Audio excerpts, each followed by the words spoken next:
Hello, and welcome to the Horn Call Podcast, the official podcast of the International Horn Society. My name is James Bolden, the publications editor for the IHS, and your host. We are in episode 6 in 2021. I am going into 2021, as I hope you are, with lots of optimism and positivity. Those are two words that I would use to describe our very special guest today, Frøydis. Very few artists in the classical realm especially can be known by simply one name, but Frøydis is among those.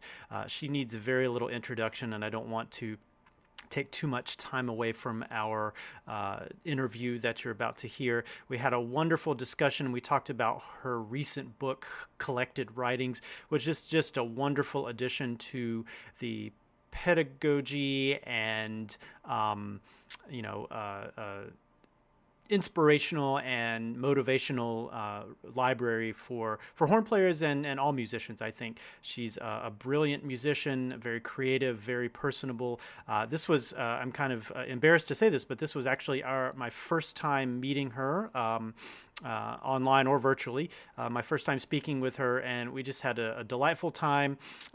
Really enjoyed getting her thoughts on how to stay motivated through many years of teaching and playing, thoughts on things varying from intonation to her long friendship and mutual collaborations with Iblansky Otto, another IHS Honorary Member who you may remember from the New Year's special episode we featured.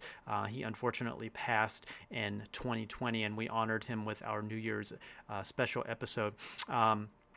Make sure you listen to the entire conversation with Frøydis.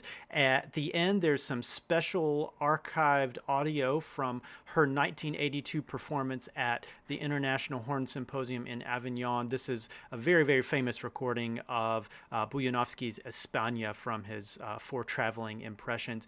It's a wonderful piece, and Frøydis does such a tremendous job with it. It's hard to believe it's a live performance. The applause at the end has been cut out, but trust me, it's there. I've heard the original unedited recording, and of course this is unedited, but it's the applause has been edited out at the end, so you can give your own applause.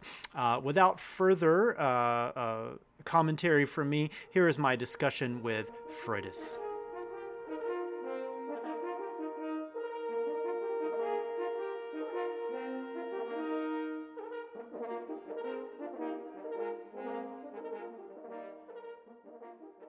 My guest today on the Horn Call podcast, the one and only Frøydis. I am so glad you were able to be here today, and I can't tell you how honored I feel to be speaking with you. Thank you so much. You're very welcome. I'm honored too. And where are you calling in from?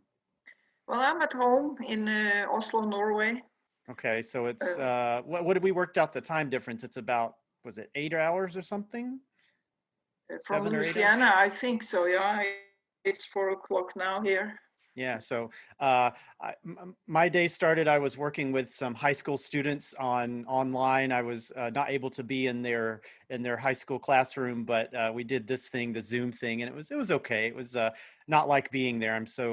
I like to be in the same room as the students. You know, hard time. I mean, in Norway where I live, I think the authorities have done a good job. Like in the middle of March, lockdown, everything, and of course all my planned travels and things to do were canceled basically. So it was super boring.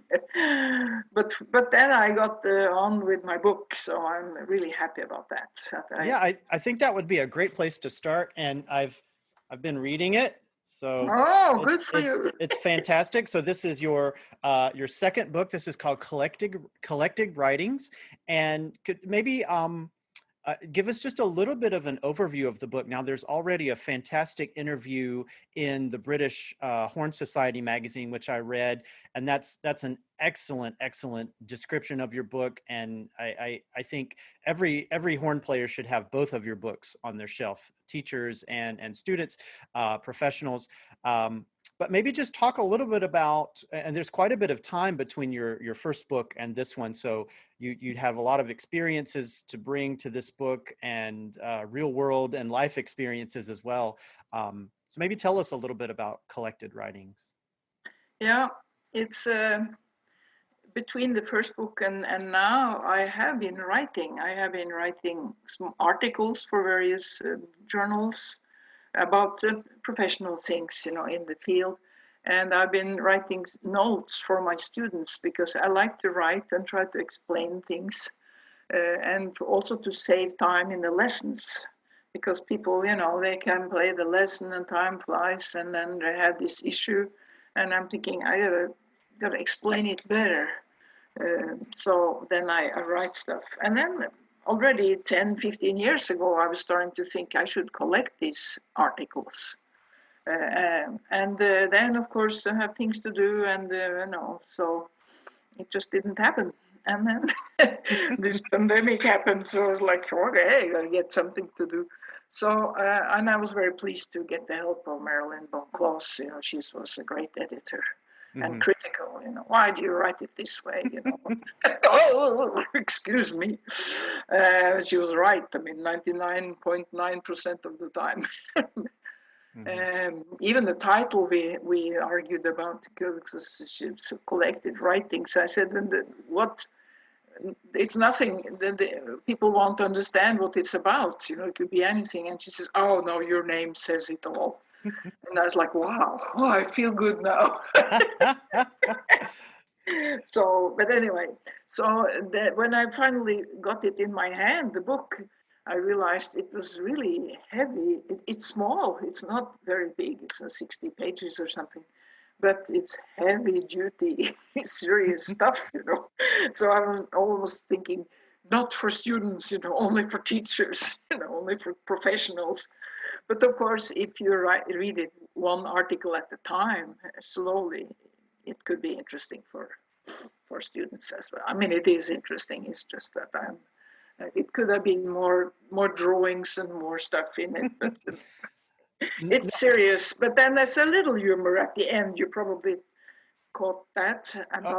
Absolutely. Yeah. I especially like where you go through the alphabet and every, the various qualities of a teacher, A for this, then B for, and I think I've seen and experienced many of those in other teachers. Your personality comes through in everything, so that's fantastic. I do like humor. I think humor is something to be taken very seriously because how can we survive without, especially now. So yeah. Yes, so that's but I'm pleased with it, and I'm happy that it happened. So, well, and congratulations again. It is a fantastic book. One thing you mentioned, it's short, but I don't think it's too short. I think what makes it so useful is the language is so concise. It's very clear. And I think that's an aspect of good horn teaching. And you even mentioned in the book, many teachers talk too much. Oh, boy. and so I guess my question is how, over the years, as you perfect and refine your teaching, how have you been able to learn to get to the point so quickly and be so clear when working with a student? Well, I had the very good help from a group of colleagues in the Scandinavian countries who came together, like must be almost 30 years ago. And everybody was eager to learn more about teaching. So we met once a year, and we had this couple of pedagogues that were like teaching children. And a couple of us were teaching adults, students.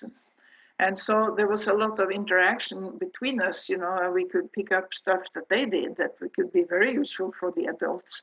And of course the opposite, because the kids teachers, they were not always setting the standard high, like on intonation or on artistic expression, because they're only kids, right?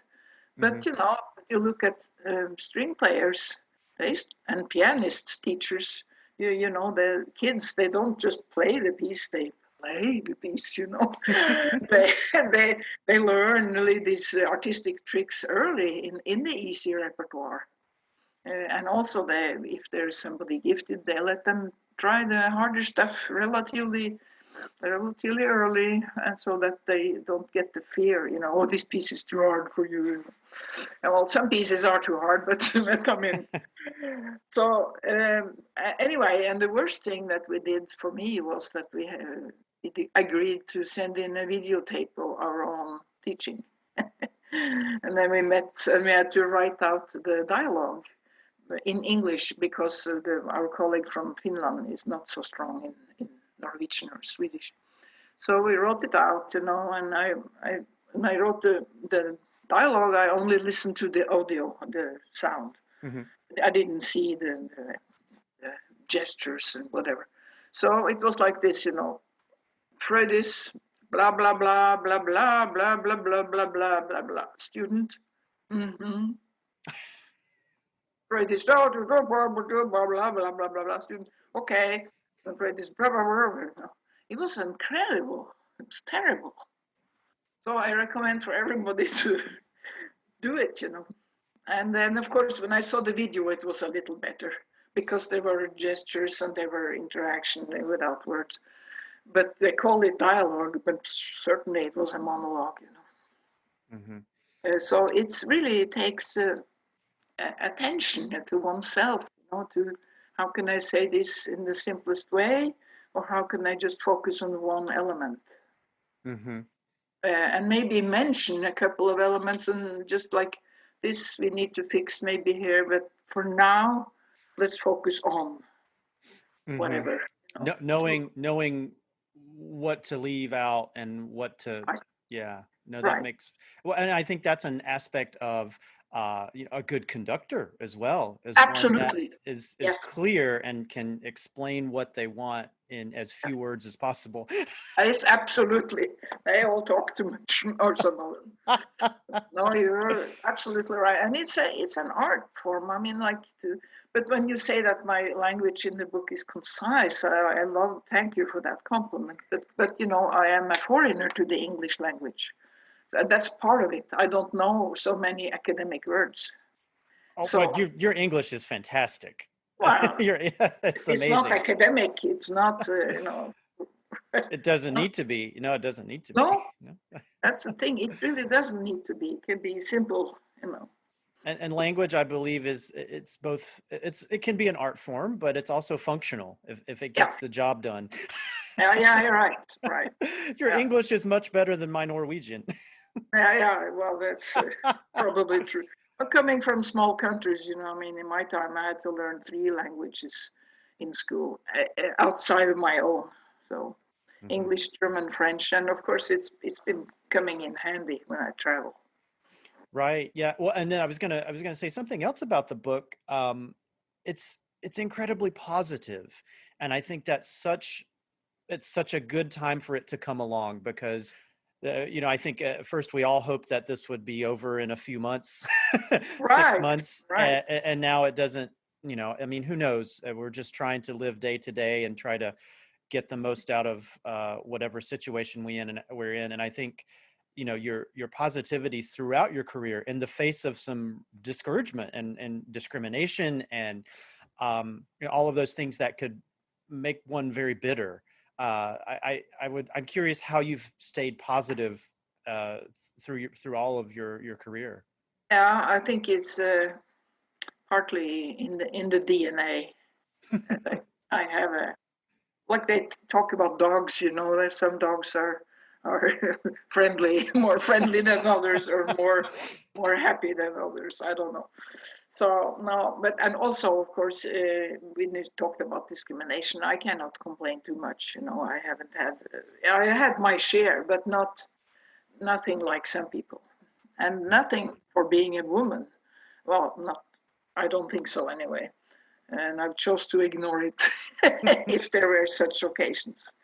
Mostly it was an advantage because at that time it was a novelty. You know, I was so early, and I get into this orchestra, and we were just 2 women, one on violin, and then I came in on horn. I was 20 years old, And then that became like a news, so I got lots of gigs playing solo with amateur orchestras and stuff in my country.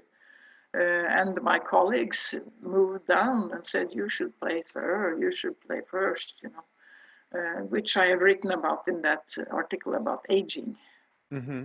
And I thought that was, that's what we do in your 40s or 50s, But now I think different, they should really be practicing more and, going for their.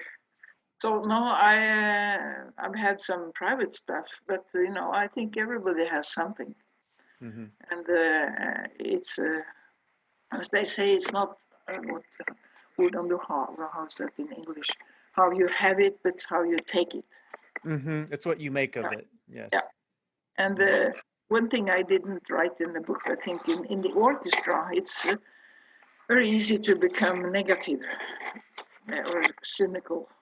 Mm-hmm. And that was, we had a conscious, I think I mentioned that in the British interview maybe, that we had a club in my orchestra, a few friends, and it was called the Yak Club.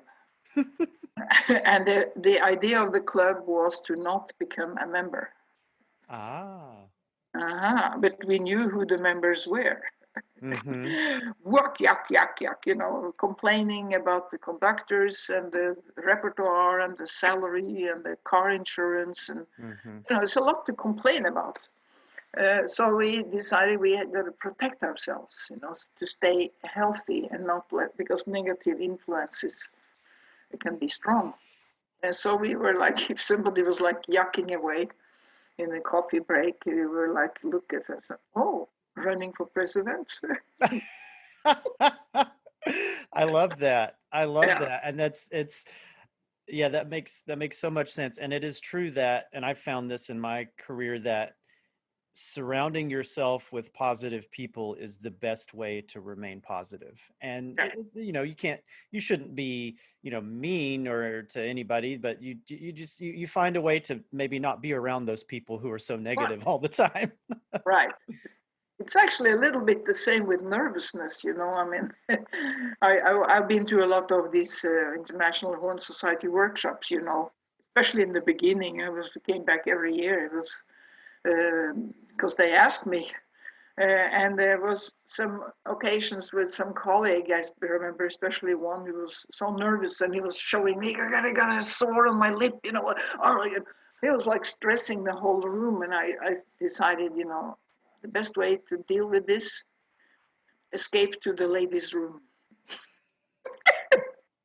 Because it's influential, Absolutely. Yes. So it's like, just don't let it get to you. Mm-hmm. Well, and you did mention aging and horn playing, and you've written some articles and talked about that. Are there things that you've noticed, as your career has gone on, things you've had to do differently on the horn in particular to just continue to be able to play and make a good sound? Yeah, it's been interesting because I played in orchestra in 30 years and then I left to take a full-time university position or academy. And then, of course, the practicing is different because especially if you sit on first horn in a full-time orchestra, you get so much practice on the gig, and they pay you for it too. It's fantastic. So now, all of a sudden, of course, the practicing and staying in a good high level is included in the job, but you have to do it all by yourself. There's no conductors, there's no Brahms and Beethoven, whatever symphonies to help you. So that was an interesting change. And then but on the other hand, I found the time to do recordings. And I must say I played my best in my 50s as far as being strong and being able to produce what I wanted. And the most important thing for sound, since you mentioned that, was a drunk colleague in Denmark who at one point told me, it was a party after something, and he was like very close and says, "Oh, Frøydis, we love you." And I was like, "Yeah, thank you very much. That's nice." And then he says, it's only a pity that your sound cracks up when you play loud, And I was like, wow, listen. That's when you need to listen, when the drunk and the kids talk. I was so glad that somebody said that, So I went home, of course, and started to do the research. Mm-hmm. And they found out that there were ways to avoid that. Okay. But since I have been a good player and a good musician and a good horn player, the situation in orchestras, people don't speak to each other about such things, because it's sensitive. And I tell you, you're sharp on that note, and then you tell me, well, you're always flat, Mm-hmm. It becomes personal, yeah. Yes, it becomes personal, and we have the war going. So nobody says very much, except thank you for that solo, or or something. But if there's a little tendency for like sound in the loud or intonation, it's difficult. That's why I wrote that article about feedback among musicians. It's not really a lot of answers there, but there's a lot of questions. Mm-hmm. No, that's a fantastic chapter. Yes. Yeah, but it's for adults, I think I'm not sure the kids understand, But I'm glad you think so.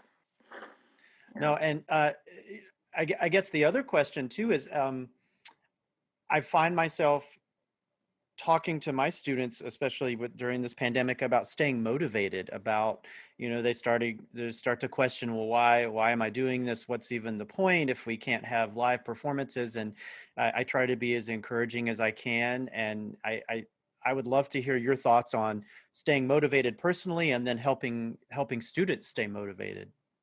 Yeah, I remember one masterclass that we had in Oslo with a colleague from France, André Cassalet. Mm-hmm. He's first horn in Paris Orchestre de Paris, an excellent player, and a teacher who produces super results. He's tough. He's great. But I mean, especially if you don't understand French, it's better, because then you don't hear the little things. But his heart is good, and his demands are correct. I mean, he just is going for a high level. Anyway, so he came to an exchange to teach my students, and they came in, like in a good mood, playing, and he was like, he was a big guy. He was like, "Oh, you have no problems, but where is the music?" Mm. So everybody got down, So anyway, so then at the end of the session, one of the students had the guts to ask a question: "Where do you take the motivation from?" And he says, "From the music, of course, the music itself." It was so good the way he said it. And then afterwards he said to me, "Oh, you students have a good psychology, And I was like, "Yeah, because I don't say, where is the music, But of course, we are on the same planet in that we want the results, just different ways, Right. But I think, back to your question, but to not forget music as art, music as a fantastic world of beauty and experiences and comfort and things like that. And of course, the students who only have one thing in mind, I got to get an orchestra job, they could be disappointed, because especially in your country, there are not so many jobs. Mm-hmm. But if you really must do music, you need to look for the other options. There's chamber music, there's teaching, there's dance, there's young people growing up. I think teaching is so important. Mm-hmm. Whether they're going to go into the profession or not, but that they understand or get this experience of what music can do for you. Absolutely. I mean, go to a funeral and somebody sings a song, it's big tears are coming. and to hang on to that somehow, that the music itself, it's not just the job coming down the road. Mm-hmm. It's expression. It's your personal something of our soul, I think, Yeah. comes out in the music. Yeah. Or what have you, our life energy or whatever, or chi. Yeah. Yeah. Well, I mean, if you imagine a society without music, like they had it in Afghanistan, I guess, for some years. We were forbidden to sing, whistle, play, anything. It's terrible. Mm-hmm. That's comforting to hear, that you are still motivated and still positive. What excites you still about the horn and about making music? But I think these days, I mean, I quit playing publicly in my late 60s. I tried to quit, and then some people was like, "Oh, Frøydis, can't you just play something easy?" And I'm like, "What exactly is easy?" Because either you're in shape or you're not in shape. But anyway, I still practice and I play a little bit for the students. What excites me nowadays is the teaching. Mm. Is the teaching. I have good DNA in my family, and I like to teach and I like to help, and I like to hear that they do progress on the spot, if that's possible. Just because of my advice or my suggestions or my Mm-hmm. correcting or whatever, or screaming, if you like. But and that excites me still. And of course, going to a live concert. I was at a live concert 2 days ago and was ready to start crying, just because it was live. Mm-hmm. Yeah, absolutely. Yeah, I think we are, because the United States we're so spread out that different things are happening in different places depending on how many cases are in that area. But there are some places where live music is starting to get going again, which is nice.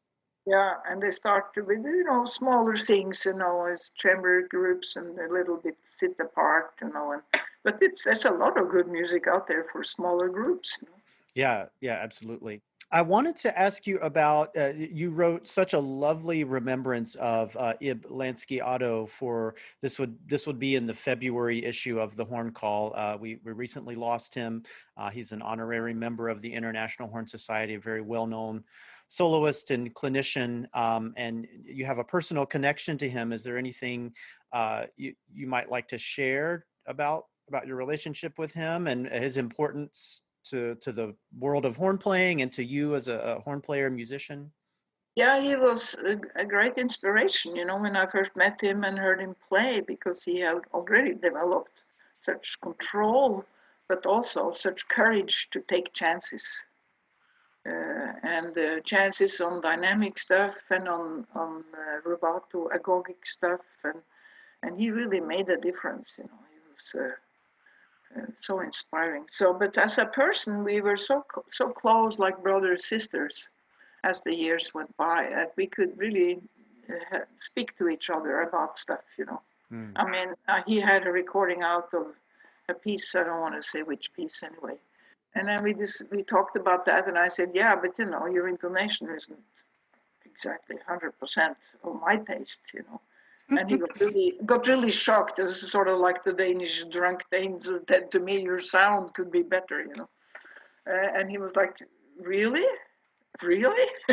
And Mm. so then he went home and started to do buzzing and playing on the mouthpiece and, just fixing things a little bit. And then on the other hand, I had a recording come out, and I can say exactly which piece that was, the Cherubini Second Sonata, which I was happy with because it's a hard piece, I was Mm-hmm. glad just to get through it, and some strings. And then he says, oh, yeah, that was a boring interpretation. Oh. And then I listened to it like 20 years later, and he had absolutely right. It's really boring. So it's just nice to have some friends who have the guts to say stuff like that. So, It is a true friend who can be 100% honest with you. I have found that. Yes. yeah. But of course, you don't want it all the time No, no, no, no. Yeah. for everything. Yeah. Discretion is very important. Yeah, and then back to what can you say to whom and when. Yes, yeah, picking your moments is very, very important. And it's something you mentioned just now about intonation, that brings up something you mentioned in your book. You talk about different types of intonation: harmonic intonation, melodic intonation, and this is something that you mentioned that not a lot of teachers talk about. Could you tell us a little bit about your thoughts on that? Yeah. Well, there's like for classical music, three kinds. The tempered that everybody knows is the Mm-hmm. like the piano and the tuner, and the F sharp is the same as the G flat. Mm-hmm. And then there is the so-called just or harmonic intonation, which has a lot of followers, um, like it for brass quintet and Mm-hmm. for group playing chords. In the orchestra, the trombones and tubas, they're really working hard to get this to the ring, the overtones to come Mm-hmm. out. And that's very, very important and very good. And then there's the third one, the melodic or expressive intonation. I also like to call it the horizontal, so that the music, one note follows the other, but it should be in tune, Mm-hmm. whatever that is in tune. And this system is used by string players, all the good string players, except when they play in Baroque settings, then there's often more focus on the harmonics, Mm-hmm. the open strings, etc. And then it's used by the best woodwinds, and it's used by the best singers. Mm-hmm. And it's very much used by the pop singers, like like you get this slide up to the leading tone, tension, tension, tension, and then the release. Absolutely. It's a strong tool. And of course, my background, I studied violin since I was 6 years old. So it must have been 14 years I studied it, yeah. And so, I just think we shouldn't limit ourselves to only think in chords. Mm-hmm. So I'm planning to write a little letter to you, the editor, about this. Well, I look forward to that. I'm looking forward to reading it. Do you have any, so, for working on just intonation, there's lots of, exercises with tuning drones and that sort of thing one can do. Do you have any advice for developing this sense of melodic intonation? Yeah, well, get a good teacher. That could be one. And listen to recordings. But you need to develop this sense of high standard. Mm-hmm. So it's really about leading tones. I mean, when I played violin, my second or third teacher, he was having me play a scale on one string like this,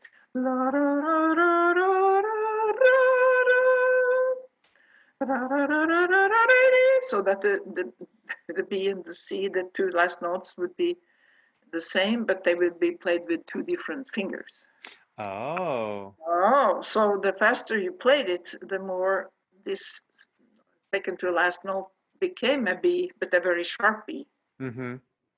And of course, this tempered B is too flat. Mm-hmm. If you want it really close, it's Mm-hmm. just the teacher needs to help to wake up. And the major third, minor third is a big discussion. Like, should it be sad, or should it be sadder? Mm. You hear the difference? Mm-hmm. Yeah, we have choices. Are we happy? Maybe. Maybe more happy. Mm-hmm. So that the third really leads to the fourth. That gives us so many options in terms of expression and Right. It is an additional tool. well, that sounds like it would be a lifetime of study to really continue to Yeah. work on that. So Yeah. Yeah. that's good. I'm very much looking forward to reading what you send in. Okay. Frøydis, I don't want to take too much of your time today. I can't thank you enough. I thought it might be nice to maybe wrap up our discussion by talking about the International Horn Society, since this is, after all, the IHS podcast. Maybe the importance of it to you and your career professionally, and then maybe if you want to share anything with some of the younger listeners about why it would be important for them to join the IHS and to support it. Yeah, I joined the IHS as soon as I heard about it in my time, because I think it's just the right thing to do, to join together and be inspired from each other and solve problems together and develop new activities together. So I think the whole idea is super. And the magazines, of course, are very, very useful for a lot of things and for reflection and inspiration. For me personally, I was invited in first time in '73 because Barry Tuckle had heard me at some point. And already then, half of the audience were women, and they were complaining, because all the artists were men. So he said, well, I heard one who can play or something. I don't know what exactly he said, but I was invited. Mm-hmm. And so I came there, and I had an interesting repertoire to present, the Berge Hornlock that's become standard, and then Aron Tunyan. So I wasn't nervous because I knew I had something to contribute. Mm-hmm. And I got an overwhelming response, and of course the Americans are wonderful in that they tell you, they stand in line to tell you that they like the playing. And in Scandinavia, we are a little bit more shy about those things. And so I was like, wow, I didn't know I was that good. But then they asked me back, and every year I gave a lecture about something, and I presented some new stuff, and I met these fantastic players like Tuckle and Civil, who were not friends, but when I stood between them, it was okay. And we played quartets, and Clevenger was inspiration, and so for me it was fantastic, simply fantastic. But also I picked up many ideas, and I also realized that I had something to contribute. Mm-hmm.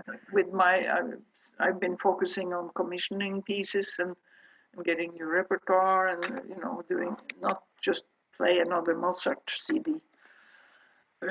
So for me it has been, and as far as young people today, it's really good. I saw now that you have this membership thing, mm-hmm. because I think they're so used to getting everything on their telephone. It's just incredible. Mm-hmm. But all the same arguments I would use, to encourage people to join. Mm-hmm. Well, I think the Symposia, the community of it, and I look forward to when we can have them again and be together. Is there a particular symposium that was especially memorable or interesting for you? No, I think that all of them were interesting and memorable. But of course, the first one was the biggest shock. Maybe I met Farkas, and I met John Barrows, and mm-hmm. these are fantastic names now. And Doug Hill, I won't say that one sticking. Yeah, well, maybe in France there was in Avignon where mm-hmm. they asked me to give a recital. And I prepared a recital. I brought my own pianist, and I played really good. I have to say it myself. I was completely okay. And at the same time, I had some private stuff that made me really angry, and I think that gave a lot of energy. So it was like, okay, I'm going to play this concert, and that España that it's out on IHS. Mm-hmm. It's from that concert. Mm-hmm. So the only thing I regret there is that they cut out the applause, Oh, on the recording? Yes, I've heard that. Yeah. Because it is live. Mm-hmm. It's really live, but sounds like it could have been, a studio recording. It was fantastic. I remember when I first started studying that Bujanovsky, I went and found your recording in the library. So very inspirational to me. Yeah, it's now, I think it's too fast, but at the time that's how I played it. you had the adrenaline going, so. Yeah, exactly. Yeah. Must be that extra anger. Yeah. Well, Frøydis, this has been lovely, and I can't thank you enough. I hope that we have lots and lots of listeners to this podcast, and it's been such a pleasure speaking with you today. Thank you, and likewise, and best of luck with the journal and everything. So Thank you. Keep at it.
Mm-hmm.